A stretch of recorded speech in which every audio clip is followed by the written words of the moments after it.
नमस्कार। संसदीय समितियों के रिपोर्ट पर हमारे खास कार्यक्रम कमेटी रिपोर्ट में आपका स्वागत है। मैं हूं सूरज मोहन झा। एमएसएमई यानी सूक्ष्म, लघु और मध्यम उद्यम भारतीय अर्थव्यवस्था की रीढ़ है। एमएसएमई सेक्टर भारत में करोड़ों लोगों के लिए रोजगार के अवसर पैदा करता है। कोरोना महामारी से पूरी दुनिया की अर्थव्यवस्था को भारी नुकसान हुआ और भारत भी इसके असर से नहीं बच सका। एमएसएमई जैसे महत्वपूर्ण सेक्टर को भी काफी नुकसान झेलना पड़ा। उद्योग संबंधी संसदीय समिति ने एमएसएमई क्षेत्र पर कोरोना महामारी के प्रभाव और सरकार द्वारा इसके नियंत्रण के लिए अपनाई जा रही नीतियों की पड़ताल की और महत्वपूर्ण सुझाव भी दिए।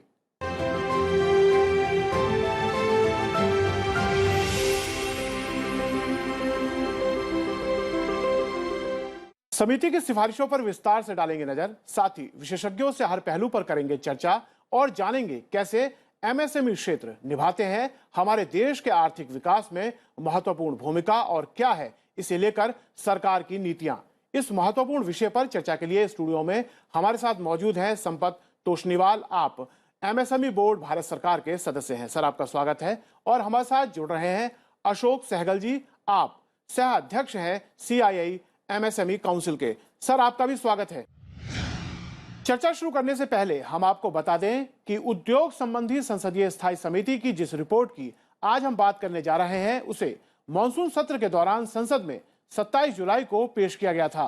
संसदीय समिति ने एमएसएमई क्षेत्र पर कोविड-19 महामारी के प्रभाव और उससे निपटने के लिए अपनाई गई रणनीति विषय की पड़ताल की और अपने सुझाव भी दिए। उद्योग संबंधी संसदीय स्थायी समिति ने एमएसएमई क्षेत्र पर कोरोना महामारी के प्रभाव और उसके नियंत्रण के लिए सरकार द्वारा अपनाई गई कार्यनीति पर अपनी रिपोर्ट संसद के मानसून सत्र में 27 जुलाई को पेश की। उद्योग संबंधी संसदीय स्थायी समिति ने एमएसएमई क्षेत्र पर कोरोना महामारी के प्रभाव की पड़ताल की और अपने महत्वपूर्ण सुझाव भी दिए। संसदीय समिति ने अपनी पड़ताल में पाया कि कोरोना महामारी की वजह से हुए लॉकडाउन से एमएसएमई क्षेत्र को हुए नुकसान के लिए कोई गहन अध्ययन नहीं किया गया।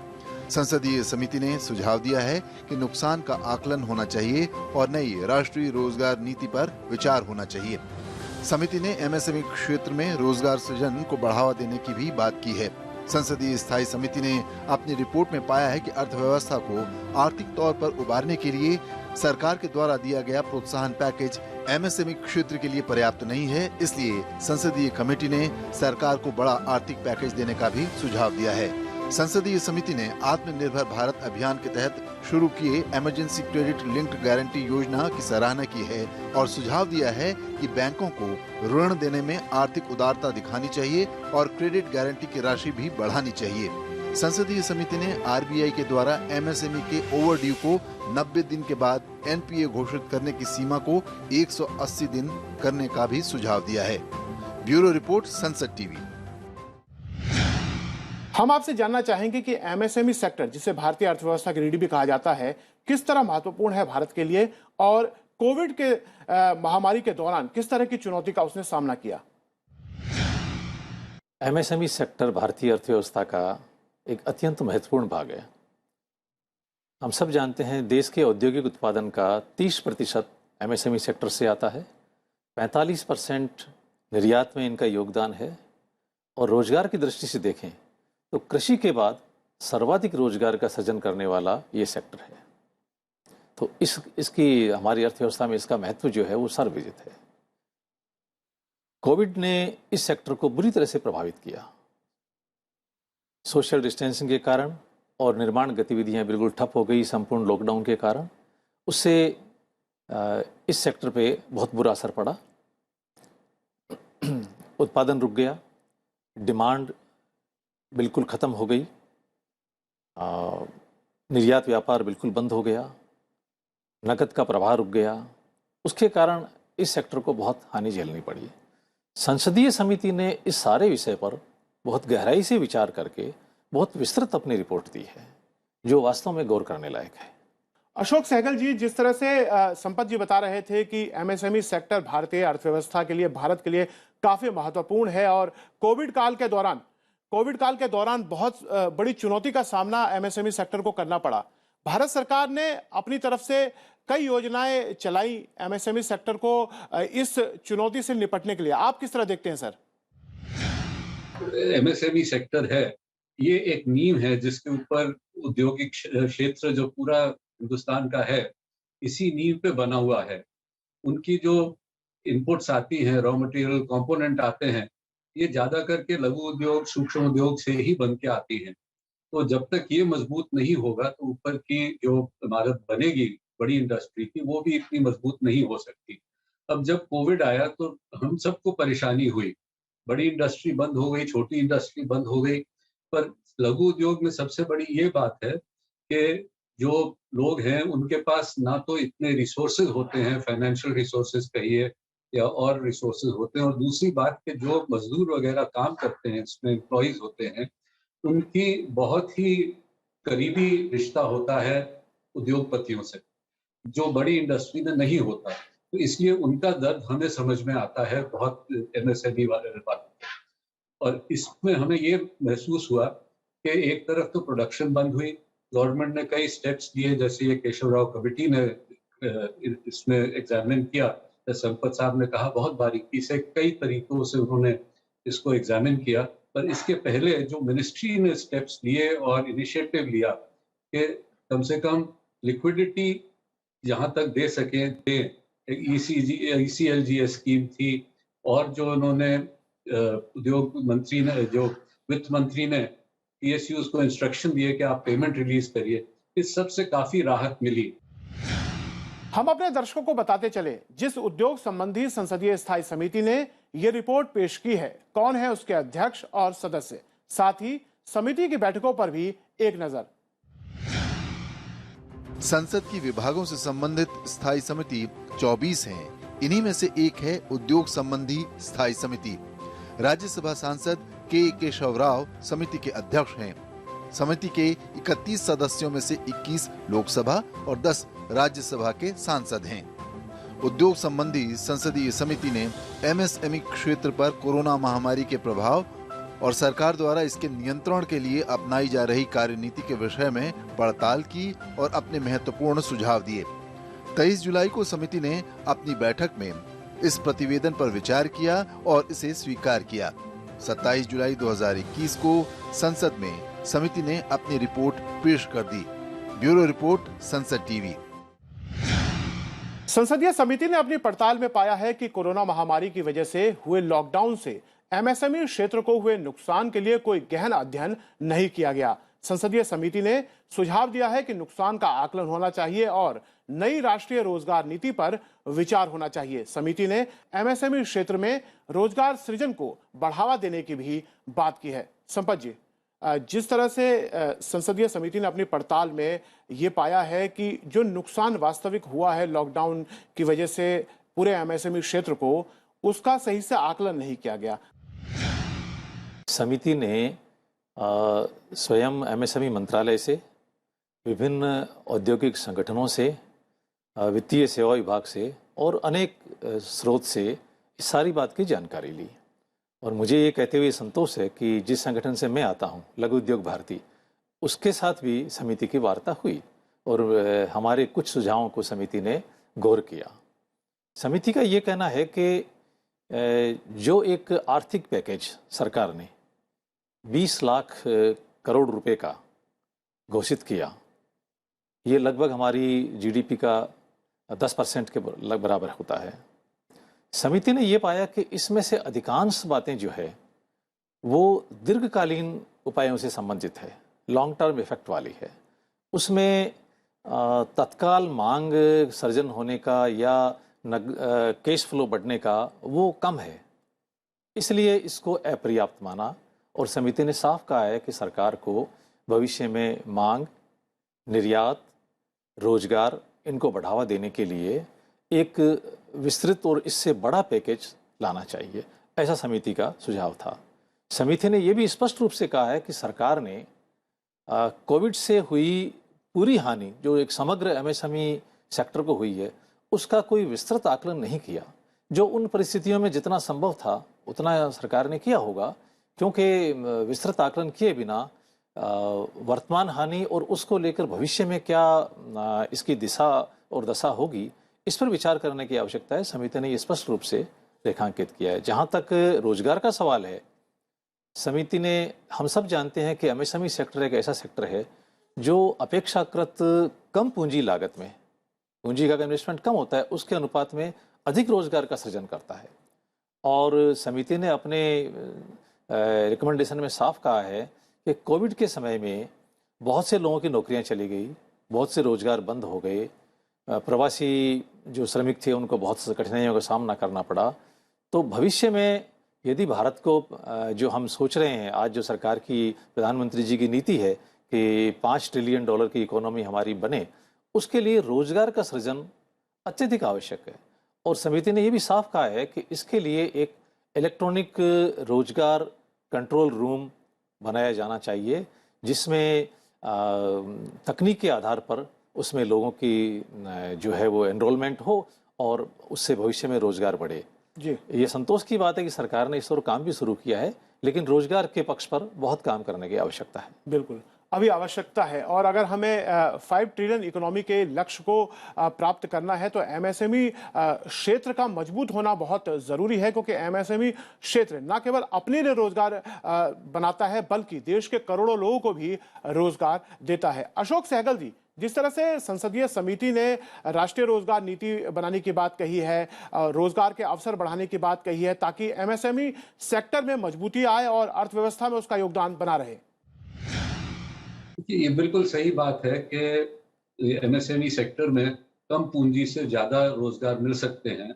और मुझे लगता है कि अहमियत एमएसएमई सेक्टर की गवर्नमेंट के लिए और हमारी इकोनॉमी के लिए इसीलिए है कि 2 बातें हैं। एक कि हम ज़्यादा रोजगार दे सकते हैं, और दूसरी बात कि एमएसएमई सेक्टर का जो ग्रोथ रेट है वो देखा गया है कि लार्जर इंडस्ट्री से फास्टर ग्रोथ रेट होता है। तो दोनों चीज़ें बहुत अहमियत रखती हैं देश के लिए।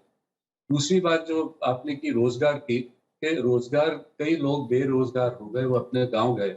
इसमें जब रोजगारों की कमी महसूस हुई तो एमएसएमईज को, इनफैक्ट सारी इंडस्ट्री को सोचना पड़ा कि क्या हमारे जो एम्प्लॉयज हैं, जो वर्कर हैं, उनको अपस्किल किया जाए, कुछ ऑटोमेशन की जाए, उनकी एबिलिटी बढ़ाई जाए ताकि आगे जाके वो ज़्यादा प्रोडक्टिव हो सकें, और इन रिटर्न जो उद्योग चला रहे हैं वो उनको एक्स्ट्रा पेमेंट और उनका लिविंग स्टैंडर्ड इंप्रूव कर सके। लघु उद्योग, एंटरप्रेन्योर्स और जो स्टार्टअप करते हैं, वो जब तक ऑप्टिमिस्टिक नहीं होंगे तब तक वो स्टार्ट नहीं करेंगे। और उसी स्पिरिट में आज भी उत्साह हमें नजर आता है इस सेक्टर में कि हम इन कमियों को पीछे, इन परेशानियों को पीछे छोड़ के आगे बढ़ सकेंगे। और जो कमेटी ने चीजें आइडेंटिफाई की हैं वो बिल्कुल सही हैं, और अब हमें विचार करना है कि उनको कैसे इम्प्लीमेंट करके एमएसएमई सेक्टर को और आगे बढ़ाया जाए। संसदीय स्थायी समिति ने अपनी रिपोर्ट में पाया है कि अर्थव्यवस्था को आर्थिक तौर पर उबारने के लिए सरकार के द्वारा दिया गया प्रोत्साहन पैकेज एमएसएमई क्षेत्र के लिए पर्याप्त नहीं है। ये पैकेज कैश फ्लो में सुधार करके तत्काल राहत देने की बजाय लोन देने और दीर्घकालीन समाधान पर अधिक केंद्रित है। इसीलिए समिति ने सरकार को बड़ा आर्थिक पैकेज देने का भी सुझाव दिया है। समिति ने एक बात साफ कही है कि कोविड महामारी ने एमएसएमई सेक्टर की जो कमजोरियां थी उनको एक तरह से उजागर कर दिया कि किस तरह से नियमित केस फ्लो नहीं होने से उनकी दिक्कत होती है, जिस पर वो कितना निर्भर करते हैं, और उनकी जो फाइनेंशियल फ्लेक्सिबिलिटी कितनी कम होती है। इसको देखते हुए तत्काल उनको आवश्यकता थी अधिक वित्त की। सरकार ने तुरंत ECLGS आपातकालीन क्रेडिट लाइन गारंटी स्कीम की शुरुआत की, जिसमें उन्होंने कहा कि 3 लाख करोड़ रुपए जो एग्जिस्टिंग कर्जदार है, जो लोनीज है, उनको एक निश्चित तारीख के हिसाब से उस वक्त उनकी जितनी बकाया थी उसके परसेंटेज के हिसाब से दिया जाए। 3 लाख करोड़ उन्होंने रखा। लेकिन आप देखिए कि उस स्कीम का 1, 2, 3, 4 एडिशन लाने पड़े सरकार को उस आंकड़े को पूरा करने के लिए, जिससे कि जो वास्तव में नीडी लोग हैं उनको इसकी प्राप्ति हो। और तीसरा जब उसका एडिशन आया, जिसमें अलग सेक्टर को शामिल करना पड़ा, हेल्थ सेक्टर को, और उसकी वो अनुपात बढ़ाना पड़ा, तब जाकर के उसकी आंशिक पूर्ति हुई। फिर चौथे एडिशन में तो ये कहा गया कि इसमें ट्रेडर्स भी अब इसके लिए पात्र हैं। तब जाकर के 31 मार्च 21 तक उसमें 3 लाख करोड़ में से 2,49 लाख करोड़ रुपीस का निष्पादन हुआ। और उसको भी अगर हम आंकड़ों की दृष्टि से देखें तो उसमें से 68% जो राशि है वो 95% तो गारंटीज और 68% राशि वो गई सूक्ष्म और एमएसएमई सेक्टर को, जबकि केवल 5% ऐसी वो गारंटीज थी जिसमें 32% लोन की राशि होती है, वो गई अदर सेक्टर को। इससे एक बड़ी खामी उजागर होती है कि हमारी जो बैंकिंग सिस्टम है, बैंक्स एक अपने, क्योंकि ये बैंकों के हाथ में दे दिया गया कि वो डिसाइड करे किसको लोन देना है, तो बैंक अपनी सुविधा से तय करते हैं कि किसको जो है देना उचित है, किसको नहीं। इसके कारण कई जो वास्तव में आवश्यकताग्रस्त एमएसएमई है वो इससे वंचित रह जाते हैं। ये तो बात हुई एक आर्थिक उसकी तुरंत वित्तीय सहायता की। इसके अलावा जो अन्य कमियां उजागर हुई है उसमें समिति ने साफ कहा है कि रिसर्च एंड डेवलपमेंट बेस नहीं है हमारे एमएसएमई सेक्टर को, जो उनका आधार है उस पर सरकार तुरंत विचार करे। जिस तरह से समिति ने रिकमेंड किया है तकनीकी तौर पर सुधार का और तमाम चीज़ों का, तो क्या सरकार उस तरफ ध्यान दे रही है? जी, सरकार निश्चित रूप से उस पर ध्यान दे रही है। इसमें कोई दो राय नहीं है। सरकार ने इस दौरान जितने भी इनिशिएटिव्स लिए हैं, जितनी भी योजनाएं करी है, वो स्वागत योग्य है और वो सही परिप्रेक्ष्य में है। प्रश्न केवल इतना है कि उनका इम्प्लीमेंटेशन वो सही तरीके से हो तो उनके बहुत अच्छे परिणाम आने वाले हैं। बिल्कुल। संसदीय समिति ने आत्मनिर्भर भारत अभियान के तहत शुरू किए गए इमरजेंसी क्रेडिट लिंक्ड गारंटी योजना की सराहना की है और सुझाव दिया है कि बैंकों को क्रेडिट सुविधा देने में अधिक उदारता दिखानी चाहिए और एमएसएमईज के लिए विशेष तौर से अलग काउंटर खोलने चाहिए। समिति ने कहा है कि छोटे व्यापारियों को योजना का लाभ मिलना चाहिए और क्रेडिट गारंटी की राशि भी बढ़ानी चाहिए। अशोक जी, समिति की इस सिफारिश पर आपकी प्रतिक्रिया जानना चाहेंगे।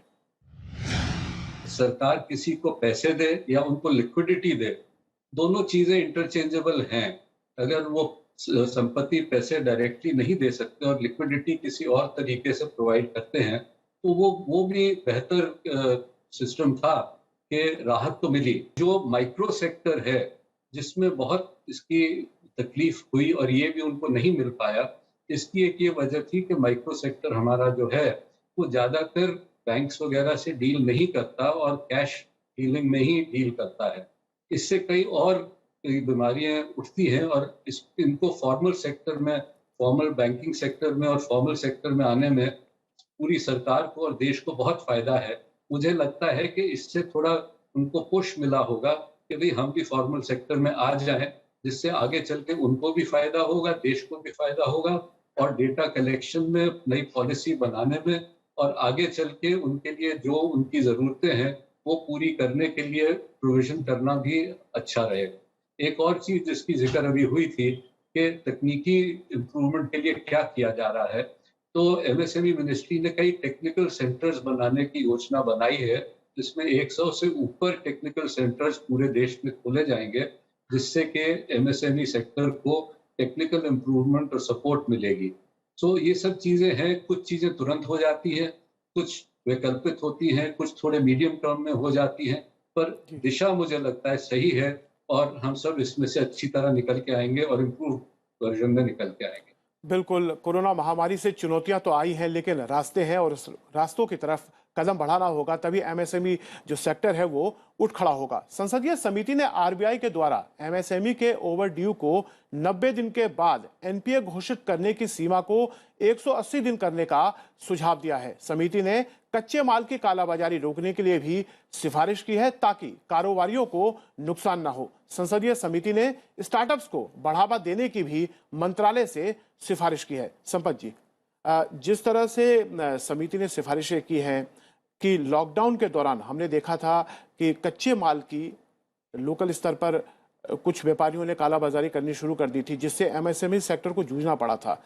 समिति का साफ कहना है कि इसको लेकर एक रणनीति बननी चाहिए ताकि इस तरह की चुनौती हमें आगे ना देखने पड़ी। लॉकडाउन के दौरान ही नहीं, उसके बाद भी और अभी तक इसका प्रभाव है कि कच्चे माल की कीमतों में भारी इजाफा हुआ और विशेषकर मेटल्स में, जिसमें स्टील, आयरन स्टील सबसे पहले है। इसमें अभूतपूर्व वृद्धि हुई और ये केवल हमारे देश में नहीं हुई, ये ग्लोबल इफेक्ट था जी। इसके अनेक कारण हो सकते हैं। कालाबाजारी मात्र एक कारण नहीं हो सकता, इसके अनेक कारण हैं और इसके कारण लागत बढ़ी, समय पर वो अपने ऑर्डर्स पूरे नहीं कर सके। जी। समिति ने स्पष्ट रूप से कहा है कि कच्चे माल की उपलब्धता विशेषकर एमएसएमई सेक्टर को एनएसआईसी के माध्यम से की जाए और समिति ने ये भी कहा है कि उसके कारण अगर कोई एमएसएमई अपने ऑर्डर्स पूरे नहीं कर पाते हैं समय पर तो जो पब्लिक सेक्टर कंपनीज है, पीएसयूज है, वो उनको ब्लैकलिस्ट नहीं करे। अशोक सहगल जी, जिस तरह से संसदीय समिति ने आरबीआई के द्वारा एमएसएमई सेक्टर के ओवरड्यू रह जाने पर 90 दिन की जो सीमा है उसके बाद वो एनपीए घोषित कर देते हैं, समिति ने कहा है इसे 180 दिन कर देना चाहिए ताकि एमएसएमई सेक्टर को भी काम करने में सुगमता हो। ये तो बिल्कुल अच्छी, बहुत जरूरी मांग है लोगों की, क्योंकि देखिए पूरे सिस्टम स्लो डाउन हो गया। अगर आप सोचें कि कोई उद्योग है, वो आज मटेरियल खरीदता है, 1 महीने बाद उसे बनाता है कि वो बाजार में उसे बेच सके, उसके बाद वो बेच के फिर 2-3 महीने और लगते हैं जब तक कि उसकी जो पूंजी है, जो उसके बिल्स हैं, वो पे होते हैं। खास करके क्योंकि आज भी सरकार की खरीदारी जो है देश में, वो काफी बड़ी मात्रा में है कंपेयर टू प्राइवेट इंडस्ट्री, और सरकारी तरीकों से ये जब तक पेमेंट नहीं आती सरकारी से ये संस्थाओं से, तब तक ये पूरी चेन जो है ये स्लो डाउन हो जाती है। जो लघु उद्योग, मध्यम उद्योग ये सिक हो रहे थे, उस टाइम बीमार हो रहे थे, उस बीमारी का एक बहुत बड़ा ये वजह थी कि उनके पास पैसे नहीं थे, क्योंकि वो पैसे पूरी चेन पेमेंट की ब्लॉक हो गई थी। तो ये 90 से 180 दिन करने से बहुत ही इससे राहत मिलेगी और कई उद्योगों का प्रेशर जो है वो रिड्यूस हो जाएगा और वो चल पाएंगे। अशोक सहगल जी, आप हमारे इस कार्यक्रम में जुड़े और संसदीय समिति की इस रिपोर्ट पर आपने अपने राय रखा, उसके लिए बहुत बहुत धन्यवाद। आखिरी टिप्पणी के तौर पर आपसे जानना चाहूंगा कि किस तरह से आप इस पूरी तैयारी को देखते हैं और कमेटी ने जो अपनी सिफारिशें दी है उसे कितने हद तक मानना चाहिए? समिति ने एक बात साफ कही है कि इंपोर्ट सब्स्टिट्यूट एक बहुत बड़ा विषय है जिसको लेकर के एमएसएमई सेक्टर बहुत बड़ा रोल प्ले कर सकता है। उसके लिए इंपोर्ट सब्स्टिट्यूट के लिए अधिक फाइनेंस चाहिए और दूसरे इंफ्रास्ट्रक्चरल और चीज़ें चाहिए, तो उस पर सरकार एमएसएमई को पूरा सहयोग दे। दूसरा, उन्होंने कहा है कि आने वाला समय अब हम सब देख रहे हैं ई कॉमर्स का है, इसमें एमएसएमई सेक्टर थोड़ा पीछे चलता है, तो उन्होंने कहा है कि इनको एक वो डिजिटल प्लेटफॉर्म उपलब्ध कराएं और एमएसएमई सेक्टर ई कॉमर्स को बढ़ावा दे सके। आज देखिए, आप चाइना से कोई वस्तु मंगा सकते हैं एक B2C अपने यूज के लिए। भारत का एमएसएमई अगर कोई बाहर का व्यक्ति हमसे मांगता है कि हमें अपने यूज के लिए 2 पीस भेज दीजिए, उसका इंफ्रास्ट्रक्चर हमारे पास नहीं है सीधा उसको भेजने का। ये 2 सिफारिशें ऑनलाइन की और इंपोर्ट सब्स्टिट्यूट की बहुत इंपॉर्टेंट है। और इसके अलावा जो उन्होंने रिसर्च और डेवलपमेंट की बात कही है, सरकार ने इन सब चीज़ों पर ध्यान दिया है और इनिशिएशन लेने शुरू किए हैं। संसदीय समिति ने अपनी सिफारिशें दी हैं, वो काफी महत्वपूर्ण है और सरकार के द्वारा पहले से भी कदम उठाए जा रहे हैं और संसदीय समिति के जो महत्वपूर्ण सुझाव आए हैं उस और भी सरकार गंभीरता से विचार कर रही है। संपत जी, आप हमारे इस कार्यक्रम में आए इसके लिए बहुत बहुत धन्यवाद। आप सबका इस चर्चा में हिस्सा लेने के लिए बहुत बहुत शुक्रिया। उद्योग संबंधी संसदीय समिति की रिपोर्ट से यह बात तो साफ हो जाती है कि भारत की अर्थव्यवस्था को और मजबूती देने और इसकी रफ्तार बढ़ाने के लिए सशक्त और आत्मनिर्भर एमएसएमई का होना बहुत ही जरूरी है। तो कैसा लगा हमारा ये कार्यक्रम? आप अपना फीडबैक हमें संसद टीवी के सोशल मीडिया अकाउंट पर दे सकते हैं। मुझे दीजिए इजाजत और आप देखते रहिए संसद टीवी। नमस्कार।